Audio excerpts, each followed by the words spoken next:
Hello students, last lecture में हम लोगों ने स्टडी किया था रिगार्डिंग मेजरमेंट्स के बारे में, डायमेंशंस के बारे में। उसके पहले के लेक्चर में हमने स्टडी किया था ग्रेविटेशन का फंडामेंटल्स।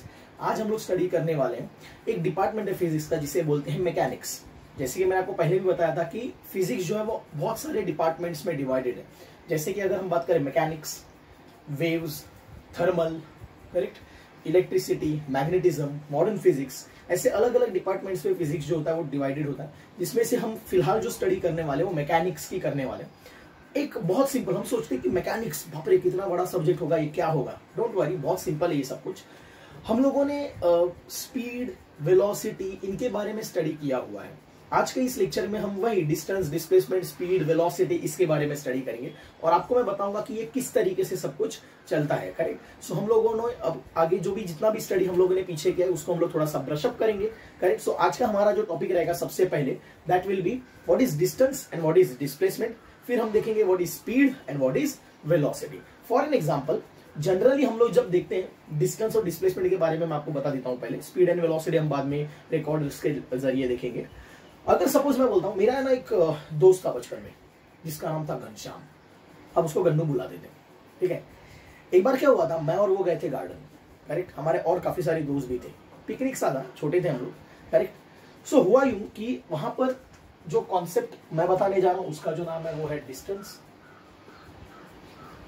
And displacement. तो चलो गन्नू के एग्जांपल दे जाते हैं ना। गन्नू ने क्या किया था, वो जो गार्डन था वो कुछ इस तरीके से था, सर्कुलर।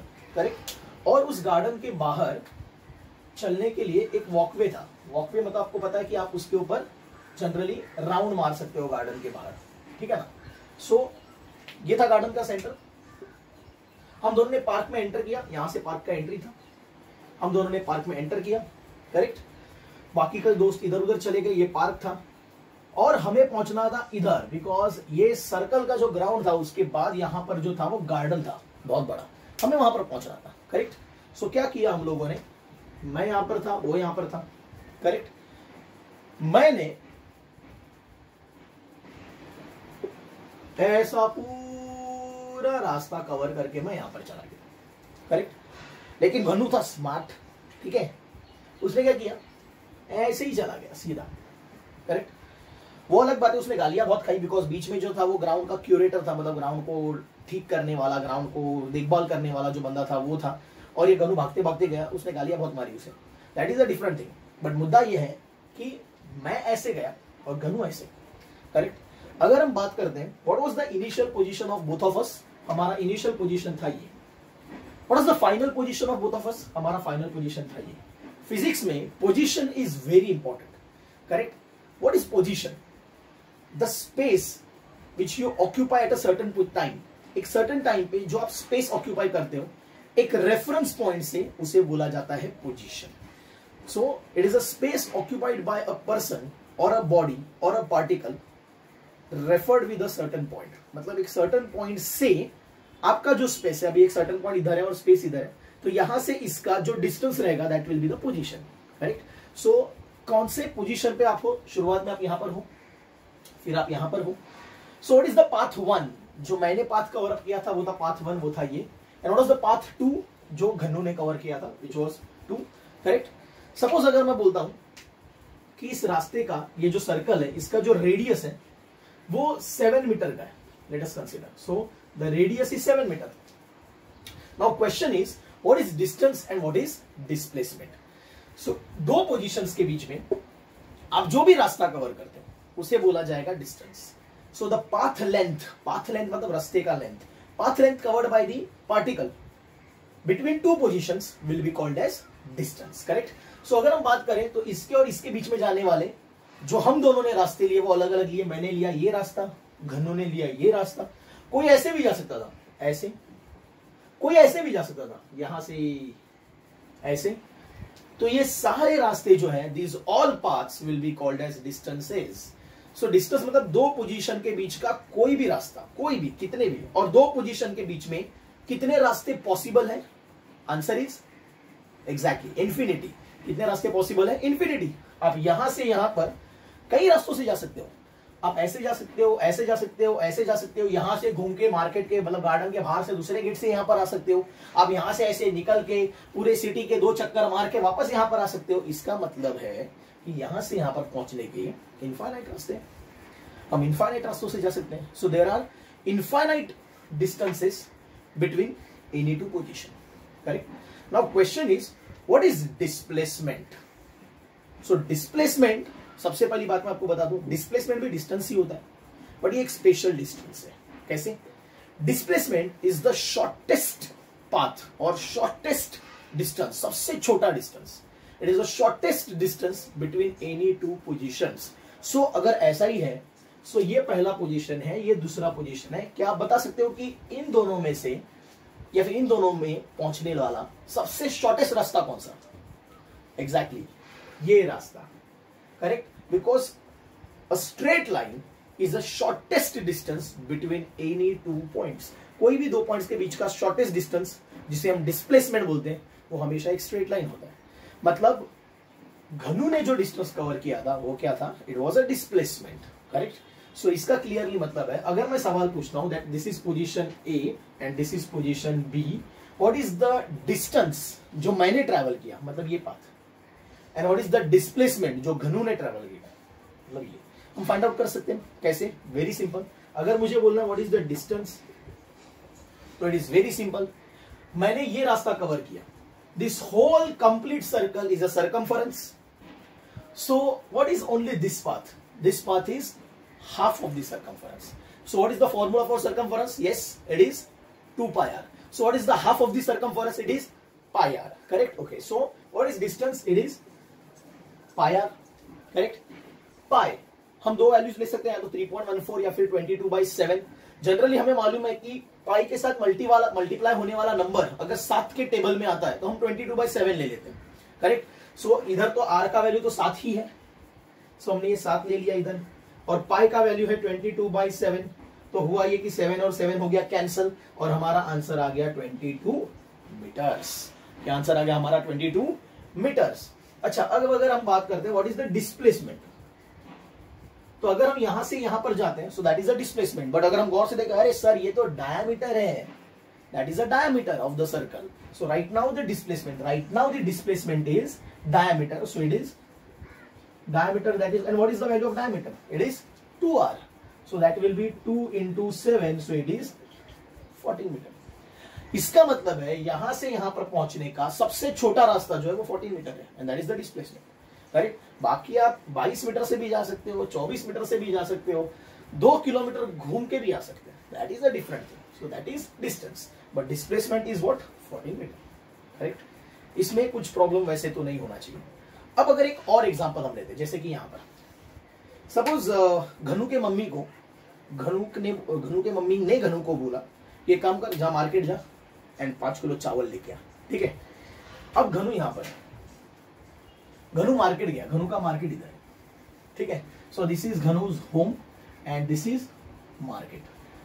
मार्केट जाने वाला रास्ता जो है कुछ ऐसा है कि आपको ऊपर जाना पड़ता है पहले नॉर्थ की तरफ, एंड देन आपको टर्न लेना पड़ता है ईस्ट की तरफ, और आप मार्केट पहुंच जाते हो। सो this is north and this is east, उसका रास्ता ही ऐसा है।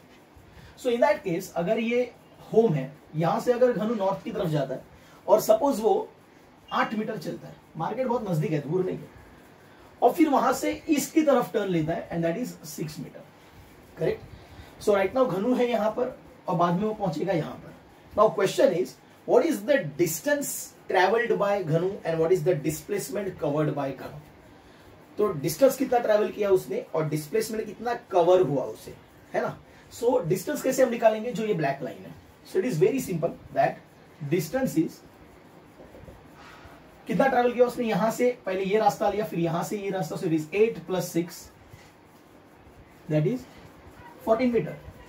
बट अगर हम बात करते हैं डिस्प्लेसमेंट की, डिस्प्लेसमेंट तो वो तो यहां पर था, फाइनली कहां पहुंचा? यहां पर पहुंचा मार्केट में। So displacement is what? मैंने बताया था आपको, it is the shortest path. तो हम शॉर्टेस्ट पाथ को अगर टच करते हैं लाइक दिस, ठीक है, तो सपोज वो ये रास्ता कवर हुआ उससे, सो कैसे मिलेगा हमें ये रास्ता? इट इज वेरी सिंपल, ये एक राइट एंगल ट्राइंगल है तो हम पाइथागोरस लगा सकते हैं यहां पर।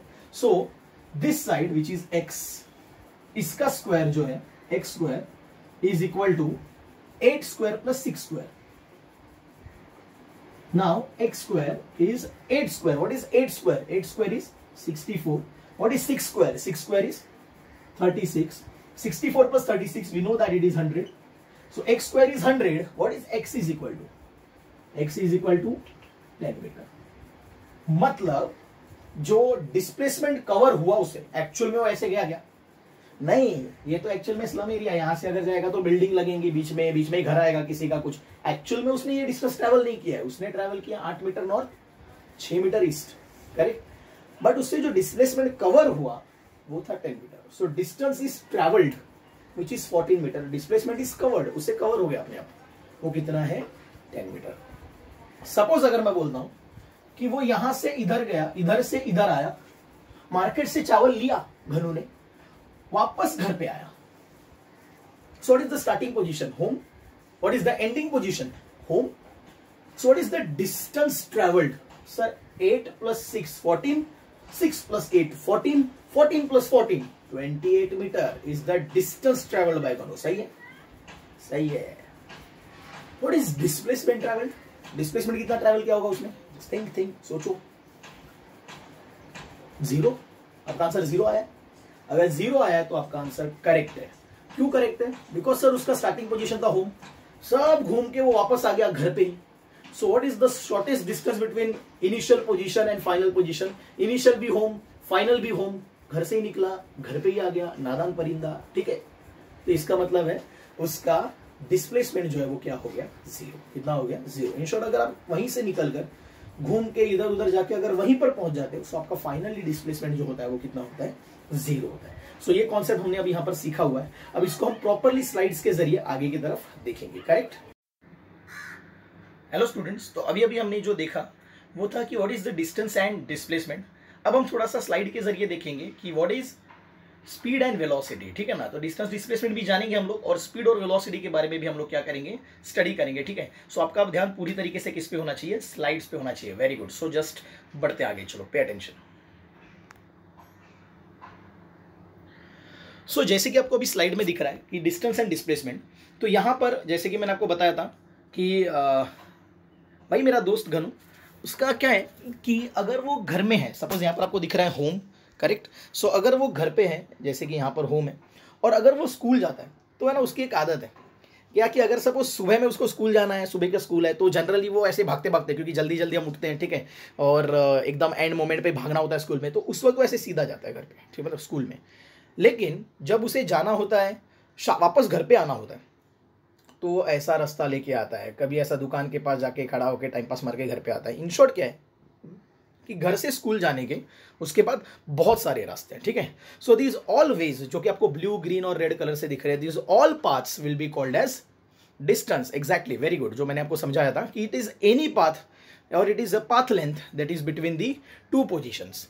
बट अगर मैं बोलूँ what is displacement, yes, very good, आपका आंसर होगा। सो जब वो ब्लू एरो से जो दिखाया गया है that is a displacement, because that is a straight line path.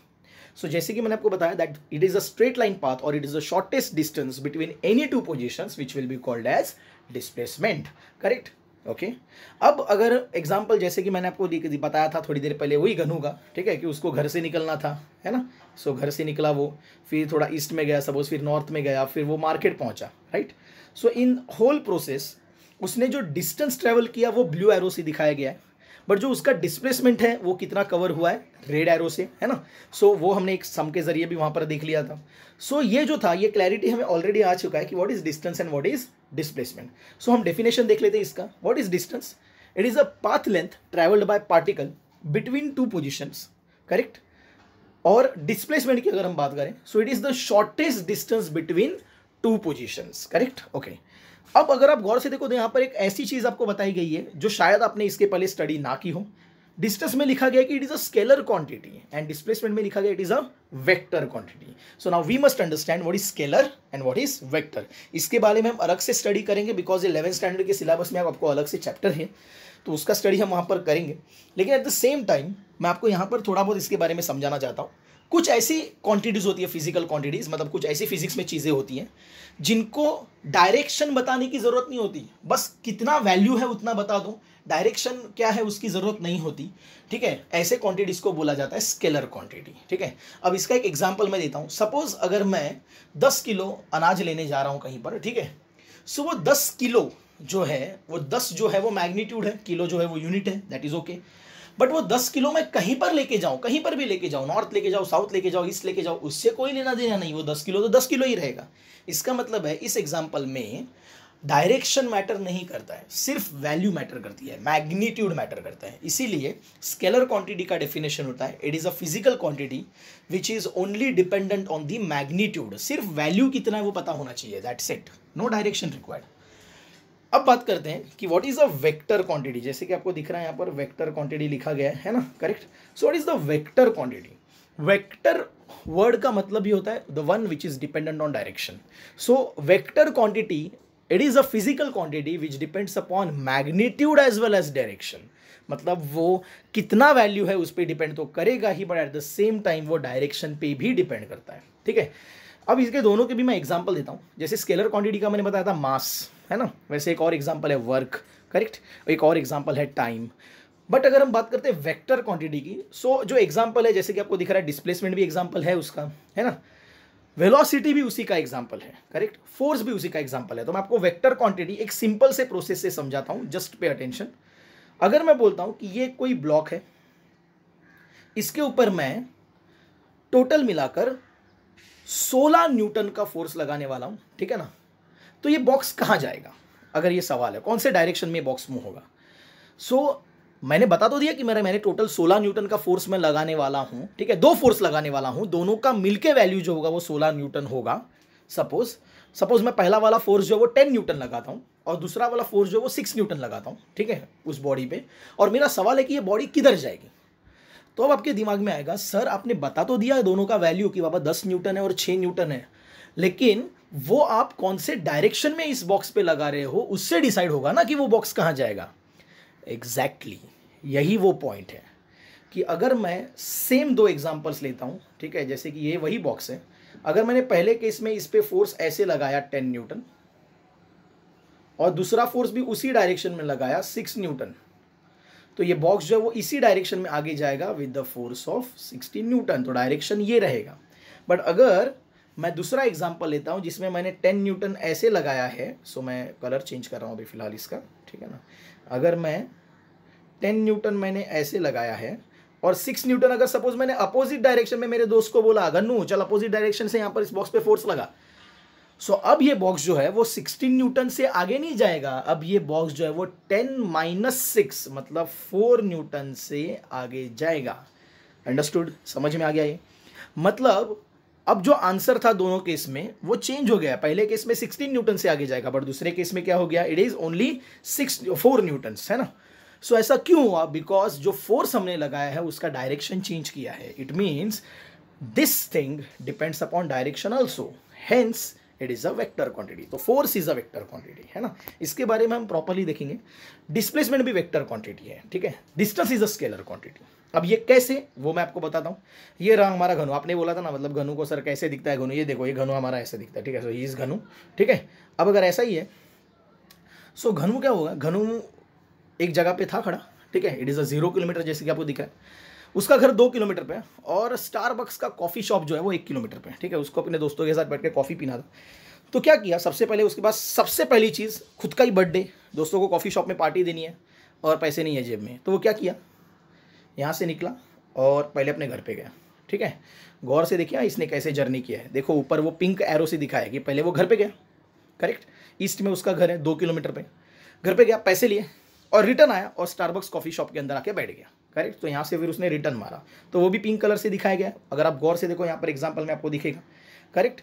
So question is, इस पूरे जर्नी के दौरान घनु ने कितना डिस्टेंस ट्रेवल किया? आंसर इज, सर आगे गया 2 किलोमीटर, फिर वापस पीछे 1 किलोमीटर आया, बिकॉज अगर आप गौर से देखो ये एक है ये एक है, मतलब इनके बीच का डिस्टेंस 1 किलोमीटर होगा। So what is the distance travel by Ghanya? It is 3 kilometre. लेकिन मेरा सवाल है what is the displacement travel? So answer is 1 kilometre. अगर मैं आपको सिंपली पूछता कि अगर ये घनु यहाँ पर है और यहाँ पर अगर घर पे पहुँचता तो उस वक्त उसका डिस्टेंस और डिस्प्लेसमेंट कितना होता, आपका आंसर आता सर डिस्टेंस भी 2 किलोमीटर और डिस्प्लेसमेंट भी 2 किलोमीटर। Very good. लेकिन अब जब वो वापस इधर आ गया है तो डिस्टेंस तो 3 किलोमीटर हुआ, ठीक है ना, मतलब वो बढ़ ही गया। लेकिन अगर आप डिस्प्लेसमेंट देखो तो फाइनली जो डिस्प्लेसमेंट है वो रेड एरो से दिखाया गया, दैट इज 1 किलोमीटर। मतलब पहले डिस्प्लेसमेंट 2 किलोमीटर था लेकिन बाद में जो डिस्प्लेसमेंट हुआ वो 1 किलोमीटर हुआ, कम हुआ, क्योंकि डायरेक्शन रिवर्स हो गया। पहले वाला डायरेक्शन ये था, फिर सेकंड वाला डायरेक्शन रिवर्स हो गया। डायरेक्शन के रिवर्स होने से डिस्टेंस पे कोई फर्क नहीं पड़ा लेकिन डिस्प्लेसमेंट कम हो गया। अंडरस्टूड है ना। इसका मतलब है कि कहीं ना कहीं डिस्प्लेसमेंट में डायरेक्शन का फर्क पड़ता है। नाउ इमेजिन करते हैं कि सपोज इस घर के भी आगे अगर कुछ है और, है ना, सपोज ऐसा इमेजिन करते हैं कि घर के भी आगे वो ऐसे जा सकता है यहाँ पर कहीं पर, ठीक है। So this is the position let's say.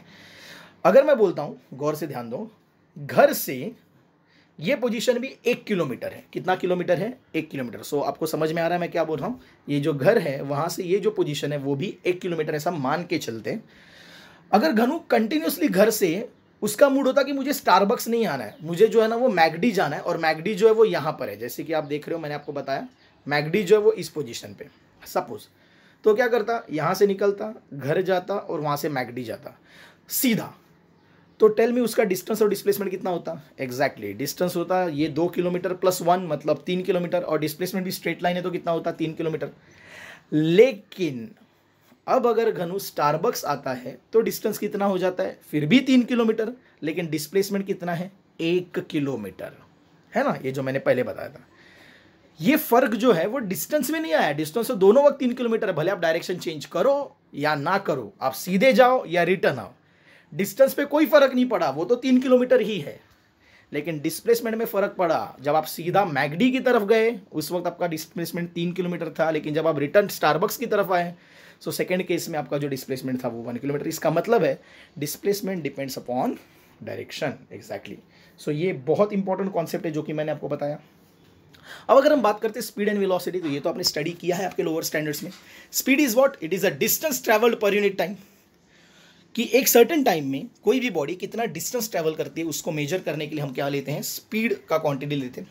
Obviously distance का यूनिट होता है मीटर, टाइम का यूनिट होता है second, so it is a metre पर सेकंड। ऐसे यूनिट्स और डायमेंशंस के बारे में हमने पिछले लेक्चर में स्टडी किया ही है, जैसे कि आपको पता है। Obviously distance is a scalar quantity. अगर डिस्टेंस जो है वो अगर स्केलर क्वांटिटी है so obviously distance upon time भी स्केलर क्वांटिटी ही होगा।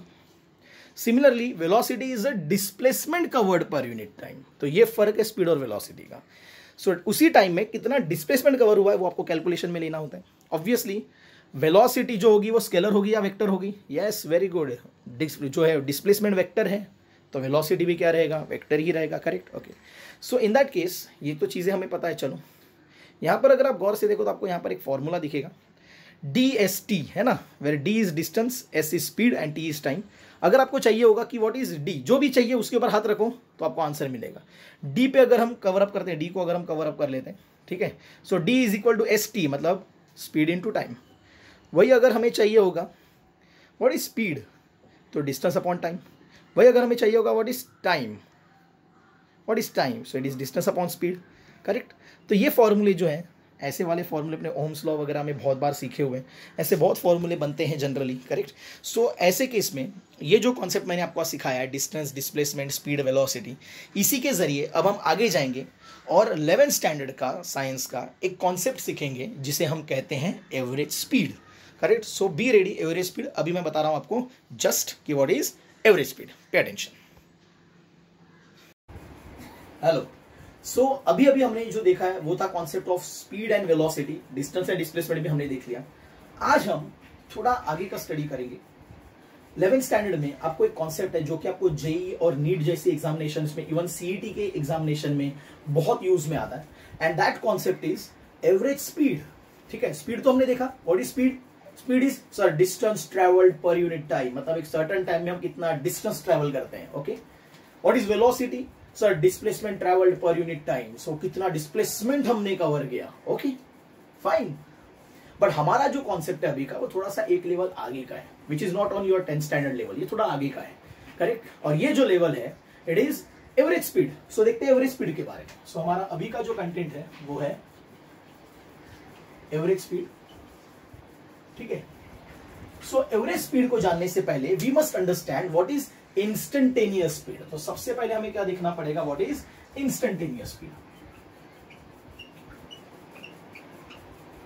इंस्टेंटेनियस स्पीड, तो हमको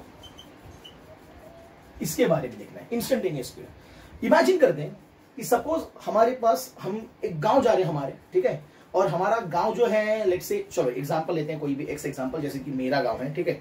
सपोज जो मेरा गांव है वो है गुलबर्गा में, मतलब कर्नाटका में, ठीक है। सो अगर ऐसा ही है, सो सपोज अगर ट्रेन जो है, ये ट्रेन का इंजन निकाला है मैंने सिर्फ, बाकी आप समझ लो, ठीक है। सो ये ट्रेन का इंजन है, करेक्ट। ये मुंबई से निकला और ये मेरा गांव है। यहाँ पर ऑब्वियसली जो रास्ते हैं वो स्ट्रेट लाइन तो नहीं होंगे, आड़े टेढ़े कैसे भी होंगे, ठीक है। सपोज ये ट्रेन जो है मुंबई से निकला और ये पहुंचा मेरे गांव में, correct. So this is my village suppose. So in that case जब हम यहां से निकलेंगे, यहां पर पहुंचेंगे, तो क्या ट्रेन हमेशा एक ही स्पीड पे चलेगी? ऐसा कभी होता है कि नहीं सर? ट्रेन निकली देखो वीटी से निकली दादर तक भी सेम स्पीड पे, दादर से आगे भी सेम स्पीड, हमेशा सेम स्पीड में, रुकी नहीं बीच में कहीं पर, निकली तो सेम स्पीड से। ऐसा कभी होता ही नहीं है। ट्रेन जब निकलती है तो स्लोली अपनी स्पीड चेंज करती है, फिर कभी अगर सिग्नल लग गया तो स्लो भी होती है, स्टेशन के ऊपर रुकती है, दो स्टेशन के बीच में जिस स्पीड से चलती है अगले दो स्टेशन में उसी स्पीड से चलेगी, ऐसा जरूरी नहीं है। मतलब ट्रेन जब भी डिस्टेंस ट्रेवल करती है तो उसका जो स्पीड होता है बार बार हर एक समय पे हो सकता है कि थोड़ा बहुत चेंज हो। सो ऐसे केस में इंस्टेंटेनियस स्पीड का मतलब होता है, इंस्टेंटेनियस वर्ड का मतलब होता है उस वक्त का, ये इसका सिंपल मीनिंग है। इंस्टेंटेनियस का मतलब होता है at that moment. So instantaneous speed का मतलब क्या हो गया फिर? एट दैट मोमेंट स्पीड, मतलब उस वक्त कितनी स्पीड है। और ये स्पीड आपको मिलती है स्पीडो, अगर आप बाइक भी चला रहे हो तो उस वक्त भी आपका जो स्पीडोमीटर होगा वो आपको बताएगा कि आपकी स्पीड कितनी है, करेक्ट। ये तो हमें पता चल गया है, राइट। सो अगर ऐसा ही है, सो जब ये मुंबई से जाएगी पूना तक जब जाती है तो जनरली ऐसा होता है कि खंडाला घाट आता है, लोनावाला आता है, तो उस वक्त ट्रेन को चढ़ना होता है ऊपर, तो वो स्लो चलती है। तो जनरली उसका जो स्पीड होता है वो 50 kilometre per hour, 51 kilometre per hour, 49 kilometre per hour, 48 kilometre per hour, ऐसे चेंज होते रहता है। तो मतलब उस इंस्टेंस पे उसका स्पीड जो होगा वो थोड़ा चेंज होता है। जैसे पूना क्रॉस हो जाता है फिर वापस वो नीचे की तरफ थोड़ी सी आती है ट्रेन, तो वापस उसका स्पीड बढ़ने लगता है। इन शॉर्ट क्या है कि हमेशा एक स्पीड पे कभी भी कोई भी व्हीकल चलेगा ऐसा जरूरी नहीं है, करेक्ट। तो उस वक्त जो छोटी छोटी स्पीड्स होती है उसे क्या बोला जाता है? Instantaneous speed, correct. लेकिन हमें चाहिए कि मुंबई से लेके गांव तक ट्रेन का एवरेज स्पीड कितना है, ठीक है। सो हमारा जो मुद्दा है, हमारा जो पॉइंट है, हमारा जो टॉपिक है वो है एवरेज स्पीड। सो हम कैसे निकालें एवरेज स्पीड? तो कुछ लोगों के दिमाग में आता है सर बहुत सिंपल है सर, मतलब यहां से यहां पर पहुंचने वाली जितनी भी स्पीड है इंस्टेंटेनियस, सबको ऐड करो और फिर उतने नंबर से डिवाइड करो। जैसे हम एवरेज निकालते हैं कि भाई मेरे को अगर मैथ्स में 45 मार्क्स है, ठीक है, सपोज साइंस में मुझे 48 मार्क्स है, आउट ऑफ 50 की बात कर रहा हूं मैं, 100 की नहीं, ठीक है। और अगर सपोज मुझे सोशल साइंस में 41 है, correct. So what is my average score? तो हम क्या करते हैं 45 plus 48 plus whatever 41 and divide by, हम क्या करते हैं डिवाइड बाय 3, बिकॉज 3 है ये सब्जेक्ट्स, तो हमें मिलता है एवरेज, करेक्ट। लेकिन ये मेथड यहां पर नहीं चलती, this method doesn't work here, correct, because there are n number of instantaneous speeds. आप दो पोजीशंस के बीच में कितनी इंस्टेंटेनियस स्पीड्स होगी आपको क्या मालूम? हमेशा दो जर्नी या फिर एक जर्नी में इनफाइनाइट इंस्टेंटेनियस स्पीड्स भी हो सकती हैं, तो आप इसको कैसे कैलकुलेट करोगे, है ना। सो ये जो ड्रॉबैक है एवरेज स्पीड फाइंड आउट करने का, उसे हम एलिमिनेट कर देते हैं एक सिंपल से फॉर्मूले से। So what is the formula for average speed? It is very simple. सबसे पहले हमें देखना है what is speed. So let's go for that. What is speed? So when we say speed, तो स्पीड का फॉर्मूला है it is distance upon time, correct. So अगर आपको फाइंड आउट करना होगा एवरेज स्पीड,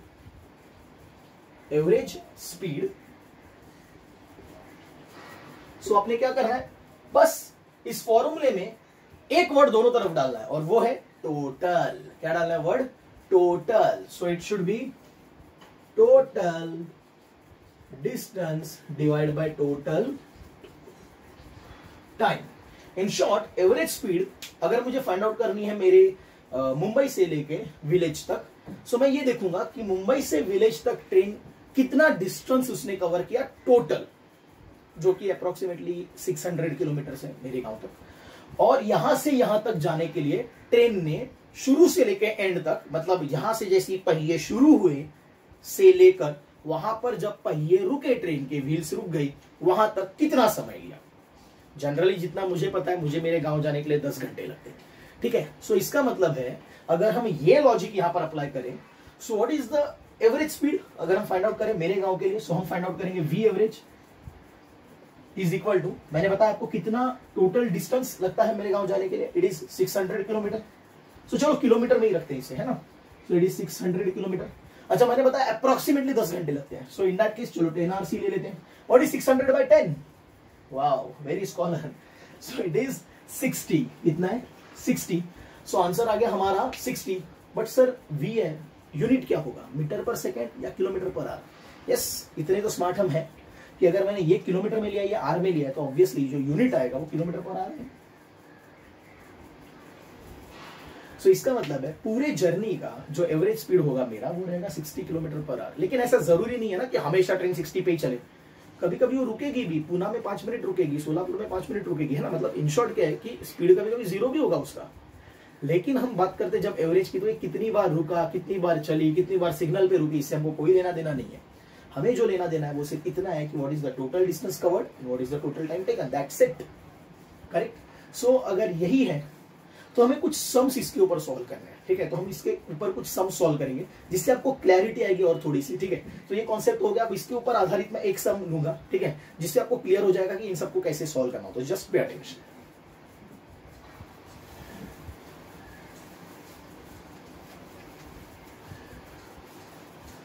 ओके, सो अगर मैं बोलता हूं कि गनु, भूले तो नहीं उसे, है ना, गनु मेरा दोस्त। हाँ, क्या हुआ, एक बार वो घर से निकला, ठीक है, अपने दोस्त से मिलने गया कार से, बहुत पैसे वाला है, ठीक है, कार वार है उसके बाद, बहुत तगड़ा आदमी, गया वापस आया।